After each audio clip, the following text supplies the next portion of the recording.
Hello friends, आज हम लोग बीपीएससी टीआरई 4.0 की स्ट्रेटजी वीडियो के बारे में जानेंगे। कैसे बीपीएससी टीआरई 4.0 में पीआरटी एग्ज़ाम या जूनियर एग्ज़ाम किसी एग्ज़ाम में ऑथेंटिक तरीके से पढ़कर सफलता ली जा सकती है। सबसे पहले जानते हैं बीपीएससी टीआरई 4.0 की एग्ज़ाम में क्या क्या आता है। तो इसमें 2 पार्ट होते हैं। पीआरटी एग्ज़ाम में 6 to 8 एग्ज़ाम में भी इसी तरह होगा। उसका वीडियो मैं नेक्स्ट में लाऊंगा, पार्ट 1 एंड पार्ट 2। पार्ट 1 में इंग्लिश और हिंदी 2 लैंग्वेज पेपर के सब्जेक्ट आते हैं। इंग्लिश में 8 क्वेश्चन आएगा, हिंदी में 22 क्वेश्चन आएगा। टोटल 30 क्वेश्चन, 30 नंबर का। क्वालिफाइंग मार्क्स कितना रहेगा? 9 मार्क्स। अब इंग्लिश कैसे तैयार करें? तो इंग्लिश के लिए कुछ नहीं, पार्ट ऑफ स्पीच तैयार कर लेना है, fill in the blanks, grammar rules है, 10th क्लास बुक से पढ़ना है, PYQ प्रैक्टिस करना है। बस फिल इन द ब्लैंक ज़्यादातर प्रीपोजिशन कंजक्शन से ही आते हैं। और हिंदी के लिए लूसेंट बुक से वर्णमाला, उसके बाद हिंदी साहित्य का इतिहास थोड़ा बहुत, और गद्यांश 2 गद्यांश बड़े बड़े आते हैं। इसको अच्छे से सॉल्व करना है। क्वालिफाइंग मार्क्स 9 है, लेकिन गेम चेंजर एक क्यों है? क्योंकि जब 2 बच्चों का स्कोर सेम हो जाता है तो लैंग्वेज का मार्क्स से जोड़ा जाता है, जैसा कि मैं ये झेल चुका हूँ। और लैंग्वेज के मार्क्स में कम से कम आप अच्छे से इस तरह से पढ़ के प्रैक्टिस करके देंगे तो 24+ आएगा। तो अगर 2 कैंडिडेट का मार्क्स सेम हो जाएगा तो आपका सिलेक्शन हो जाएगा। अब बात करते हैं पार्ट सेकेंड में कौन कौन सा जीएस पेपर में क्या क्या आता है। तो इसमें 40 जीएस रहेगा, फिर प्लस 80 में और सब्जेक्ट वाइज जीएस रहेगा। सबसे पहले बात करते हैं जीएस पेपर में हिस्ट्री के लिए। हिस्ट्री के लिए किस पे सबसे ज़्यादा फोकस करना है? तो मॉडर्न हिस्ट्री सबसे ज़्यादा फोकस करना है। इसके लिए एनसीईआरटी महेश वर्डवाल की बुक पढ़ लेंगे कि उससे हो जाएगा। अगर एनसीईआरटी पूरा पढ़ने बैठेंगे बहुत टाइम लेगा। महेश वर्डवाल की बुक पढ़ के बस PYQ करिए। एंशिएंट हिस्ट्री, बौद्ध धर्म, जैन धर्म और वैदिक काल, यही बस इतना ही पढ़ना है। मेडिवल हिस्ट्री से बहुत कम पढ़ना है, केवल PYQ यूथ पब्लिकेशन के खरीद के बस उससे प्रैक्टिस कर लीजिए, उससे तैयारी आपकी हो जाएगी। पॉलिटी में बहुत ज़्यादा चीज़ें नहीं पूछती हैं। बस पॉलिटी में शुरुआत की चीज़ें जो कमेटी वगैरह है, कैसे कैसे बना हुआ है संविधान का निर्माण, उन्हीं सबसे ज़्यादा क्वेश्चन आता है। इसके अलावा कुछ अनुच्छेद, अनुसूची, भाग, बस इतना ही पढ़ लेना है, पॉलिटी से काम हो जाएगा। बहुत ज़्यादा डिटेल में नहीं पढ़ना है। आप उतना पढ़ लीजिए, सिलेबस कंप्लीट हो जाएगा। उसके बाद PYQ यूथ की बुक लेके पूरा प्रैक्टिस करिए, जिससे कॉन्फिडेंस आ जाए और एक ही बार में सिलेक्शन हो जाए। EVS एक गेम चेंजिंग रोल अदा करता है बीपीएससी जैसे एग्जामों में। खासतौर पे पीआरटी में EVS से भर भर के क्वेश्चन आते हैं।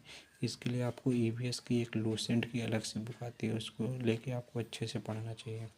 एक बार डिटेल में पढ़ लेंगे, फिर PYQ करेंगे तो एग्ज़ाम में जो 5 ऑप्शन वाले क्वेश्चन आते हैं उसमें कोई दिक्कत नहीं होगी, उसको आप टैकल कर लेंगे।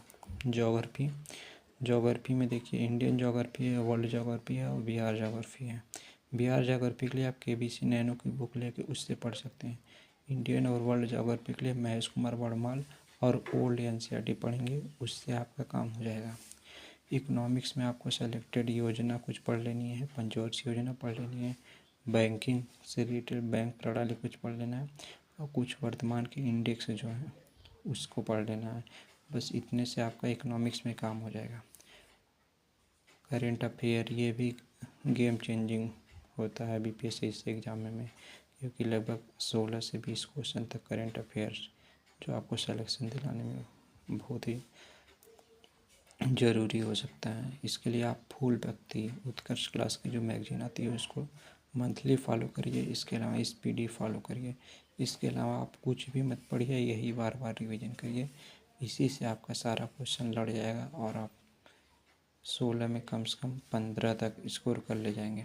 बिहार जीके के लिए बिहार का बजट देख लीजिए, वर्तमान में क्या क्या नियुक्तियाँ हुई है, प्रधानमंत्री मुख्यमंत्री की नियुक्तियाँ क्या है, बिहार में कौन कौन से मंत्रियों की नियुक्ति हुई है। कृषि में स्थान के लिए आप KBC ने होने वाली बुक देख लीजिए कि गेहूँ उत्पादन में कौन सा जिला सबसे आगे है, कोयला में कौन सा आगे है। इस तरह से आप उसको कवर कर लीजिए।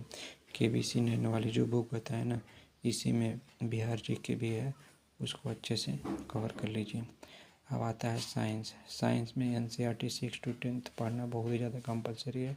अगर आप एक ही बुक में पढ़ना चाहते हैं तो SK झा सर की बुक आती है NCERT, उसको पढ़ लीजिए, फिर आपको NCERT उठाने की ज़रूरत नहीं पड़ेगी। सारा क्वेश्चन A to Z वहीं से लड़ जाएगा। बस आपको PYQ बराबर प्रैक्टिस करते रहना चाहिए और रिवीजन पे फोकस करिएगा। अब मैथ रीजनिंग एक बहुत बढ़िया टॉपिक है जो GS पेपर में भी इंक्लूडेड है। 30 क्वेश्चन से ज़्यादा आते हैं। इसमें आप 27-28 आराम से गेन कर सकते हैं। मैथ के लिए आप कुछ भी मत करिए, बस आदित्य रंजन सर जो SSC के लिए पढ़ाते हैं उनकी प्लेलिस्ट बस देख डालिए और उसके बाद PYQ प्रैक्टिस करिए। और रीजनिंग के लिए पीयूष सर SSC में पढ़ाते हैं, उनका वीडियो देख लीजिए एक एक टॉपिक का और PYQ करिए। ये तो हो गया मैथ रीजनिंग। GS 40 नंबर का आ जाएगा और 80 में सब्जेक्टिव में फिर से यही सारी चीज़ें आएंगी। इसके लिए आप क्या करिए, इतना जितना मैं बताया हूँ बुक और ये प्रोसेस पढ़ने का, इतना करने के बाद आप कुछ मत करिए, बस यूथ पब्लिकेशन की PYQ ले लीजिए और इसी पे बार बार प्रैक्टिस करिए। और मार्केट से कोई से भी एक CBT बेस्ड या मॉक टेस्ट बुक आप ले लीजिए, या आप टेस्ट बुक पे ही मॉक टेस्ट लगाते रहिए बार बार जब तक कि एग्ज़ाम ना हो जाए और उसका एनालिसिस करते रहिए। इतने में आप BPSC को केवल क्रैक ही नहीं करेंगे, BPSC फोड़ के टॉप 200, 300, 400, 500, 600 के बीच रैंक लेके आएंगे। ये आपको स्ट्रेटेजी वीडियो कैसी लगी ज़रूर बताइए। अगर BPSC TRE 4.0 में वैकेंसी आती है तो आप, मैंने जितना बताया है इतना अगर आपने कर लिया, आप एक किसी भी यूट्यूब को मत फॉलो करिए, कोई सा भी कोचिंग को मत फॉलो करिए। जितना मैंने बताया इस हिसाब से बुक और कंटेंट और PYQ अगर आपने इतना कर लिया, आपका ऑटोमेटिक 1000 रैंक के अंदर सिलेक्शन कोई नहीं रोक सकता है। वीडियो कैसी लगी कमेंट बॉक्स में बताइएगा ज़रूर। धन्यवाद।